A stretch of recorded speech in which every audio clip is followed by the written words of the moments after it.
Wanita bila tertekan itu memang butuh bicara. Kalau kita sedih, takut, dia pasti butuh bicara. Kenapa? Perempuan itu, Bu, kalau dia udah ngomong, baru dipikirin tuh omongannya. Nah, itu perempuan rata-rata. Laki-laki, ya, bila tertekan tidak mau bicara. Ini harus hati-hati ya, Bu.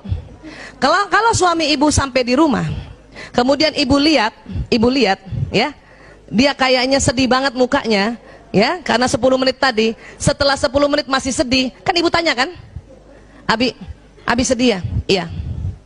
Abi capek ya? Iya. Bu, kalau ibu sudah tanya suami yang mukanya tadi sedih setelah 10 menit ya, 10 menit pertama kan itu lazim, setelah 10 menit masih sedih banget, dan ibu tanya, dan dia bilang iya, tolong ibu tidak tanya-tanya lagi. Saya dulu salah. Waktu suami saya datang, saya lihat mukanya kan, ayah capek ya? Iya. Kenapa sih ya? Mbok ya cerita sama aku kan istrimu, ibu dari 5 anak-anakmu. Apa kata suami? Diam. Itu sakit hati banget. Ya, laki-laki tidak mau diajak bicara, Bu. Kenapa? Ada otak laki-laki yang Allah kasih, tidak ada sama perempuan. Apa? Pada saat dia ada masalah, dia harus diam untuk mencari solusi sendiri. Makanya jarang laki-laki kalau ada masalah pergi konseling. Jarang. Kalau perempuan ada masalah pergi konseling, Bu. Kenapa? Supaya ada yang dengerin. Suami gue nggak dengerin, ya udah gue ke dokter Aisyah aja deh. Dengerin. Dan konsultan perempuan harus yang terlatih. Kalau enggak, dia juga pengen ngomong, Bu.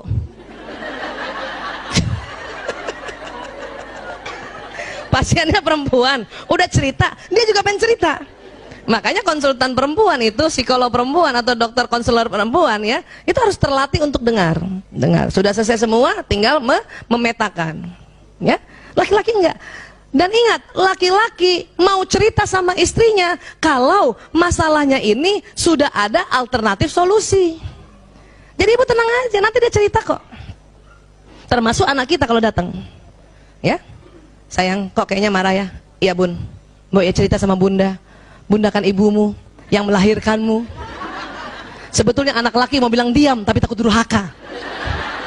Enggak kayak bapaknya, langsung diam. Paham ya Bu?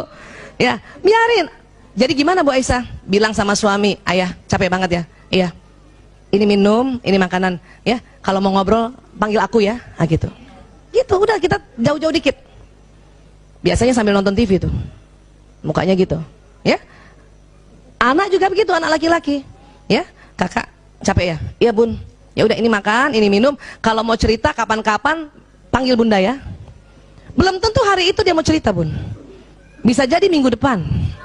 Ya, kenapa? Laki-laki mau cerita sama perempuan, masalahnya dia cerita, tapi dia sudah ada alternatif solusi.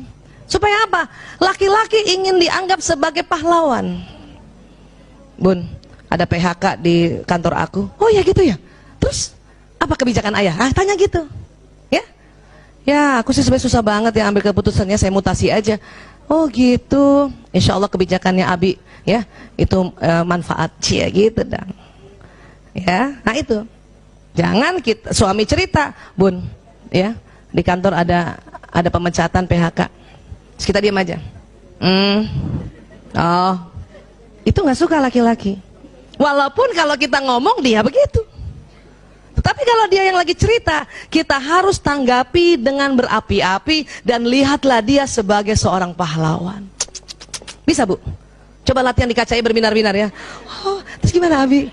Ah, Masya Allah, Abi keren banget. Itu latihan Bu. Kenapa? Karena laki-laki ingin selalu dikagumi. Ya, ingin selalu dikagumi. Oke? Nih tadi saya bilang kan, perempuan kalau curhat hanya ingin disimak. Ingat, laki-laki ya kalau mendengar curhat selalu menawarkan solusi. Ibu, pada saat ibu curhat dan suami ngasih solusi, karena ibu yang sudah belajar duluan, langsung bilang, ya Allah, dia mencintaiku sehingga curhatku dia kasih solusi. Walaupun ibu gemes banget kan, bukan mau solusi, ibu cuma mau kamu denger aja gitu. Ayah, aku capek banget setiap hari nganter anak-anak sekolah naik motor. Kata suami apa biasanya? Ya udah naik ojek aja kan gitu kan? Itu solusi bukan? Tapi karena istri bukan mau solusi, waktu disuruh kasih solusi ojek marah. ojek sekarang nggak bisa dipercaya, Abi. Ya udah kalau gitu panggil supir, apalagi supir. Wah. Terus kata suami apa? Lo katanya capek. Ya. Sebetulnya perempuan hanya ingin didengar, dan kalimat yang paling senangi perempuan apa? Umi kasihannya capek banget. Ciela, ya Allah. Bu, saat itu juga nggak jadi capek. Betul. Suami saya udah paham tuh. Kalau saya ngeluh apa-apa, kasihan kamu capek, istirahat aja. Ciela. Padahal maksud dia, udah diam nggak usah ngomong. Tapi kalimatnya sudah belajar dia. Kalau dulu astagfirullahaladzim, ngasih solusi berantem. Suatu ketika saya makan bakmi ayam sama suami, itu saya bilang, ya Allah kalau bakmi ayam gini kurang nendang ya. Dia kasih solusi, ya udah yuk kita makan nasi goreng lagi. Ya. Itu solusi. Paham? Dan suami saya juga sudah pintar sekarang, Masya Allah. Kalau saya curhat, setelah dia dengar curhat, apa dia bilang sama saya? Ibu, mau pakai solusi apa enggak? Itu kayak nanya mau pakai bawang goreng apa enggak. Kenapa? Kata suami saya, daripada gue berantem muter-muter debat kusir gara-gara ini. Paham ya? Nah itu tadi. Jadi gimana? Kalau gitu dari awal ibu bilang sama suami, Abi, ayah, ya, Mas, aku mau cerita aja ya. Oke, dia akan dengar. Kenapa? Karena laki-laki merasa kalau perempuan sedang ngobrol, dia harus carikan solusi. Itu dia capek juga, Bu. Tapi kalau dari awal kita bilang, dengar saja ya, aku cuma mau cerita, dia udah tenang. Oh, bukan solusi. Ya, dia selalu dengar, suami selalu ingin dianggap sebagai pahlawan. Itu harus diingat. Ya. Kenapa suami ingin dianggap pahlawan? Ini Bu, ini otak dibelah ya. Ada yang merah-merah ini. Coba pegang dulu dahinya Bu. Nah, di dalam situ Bu, ini kayak ibu pegang dahi itu yang ini nih, ini ya, depan sini ya. Nah, agak ke dalamnya itu ada segitiga. Ini saya kasih warna merah, aslinya bukan warna merah ya. Namanya hipotalamus. Hipotalamus. Apa Bu? Hipotalamus. Ternyata Allah ciptakan hipotalamus laki-laki 2,5 kali lebih lebar dari perempuan. Ini. Ya. Jadi lebih besar siapa Bu? Laki-laki. Berapa besarnya Bu? 2,5 kali. Ini supaya kita hafal terus ya, diulang-ulang ya. Apa fungsi hipotalamus? Sebetulnya banyak ya. Tetapi untuk laki-laki ya dan perempuan ini, hipotalamus ini pertama, pusat menjaga keamanan Bu. Berarti laki-laki lebih jago jaga keamanan bukan? Iya. Itu makanya dia juga selalu ingin dilihat sebagai pahlawan.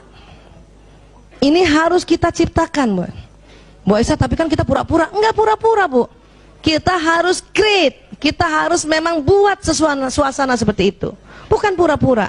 Itulah amal ibadah kita sebagai seorang istri. Ya.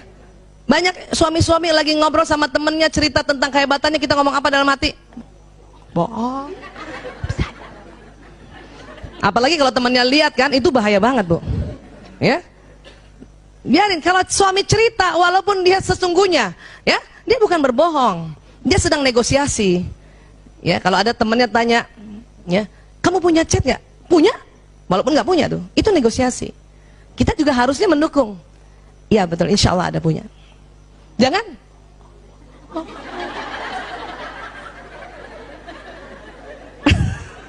Itu kalau suami tahu itu marahnya minta ampun Bu.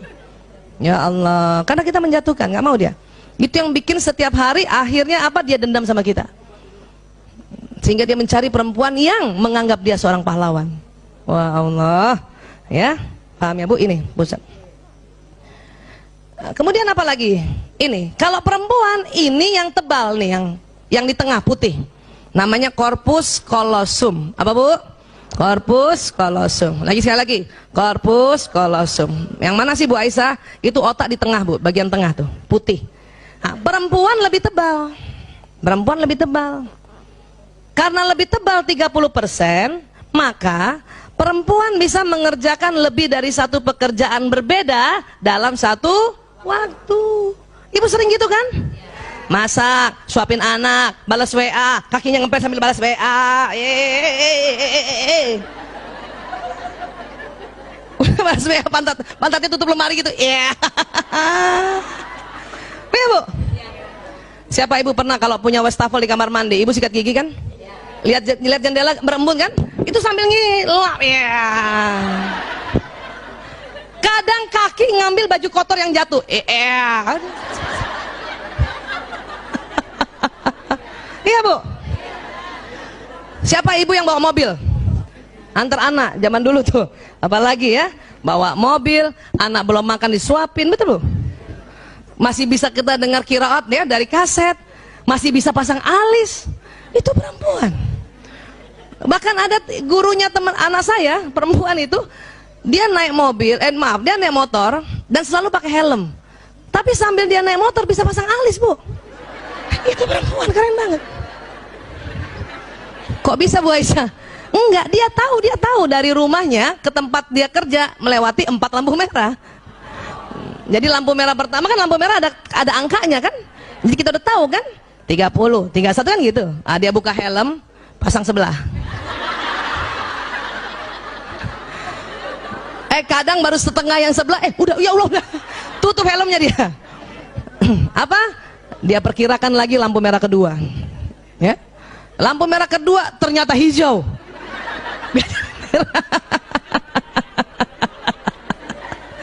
Lampu merah ketiga untung merah, dia buka betulin dikit, ya baru sebelah kan.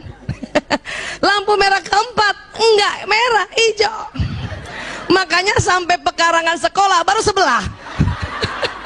Tapi itu nggak masalah, sebelum taruh helmnya di pekarangan sekolah bikin satu lagi.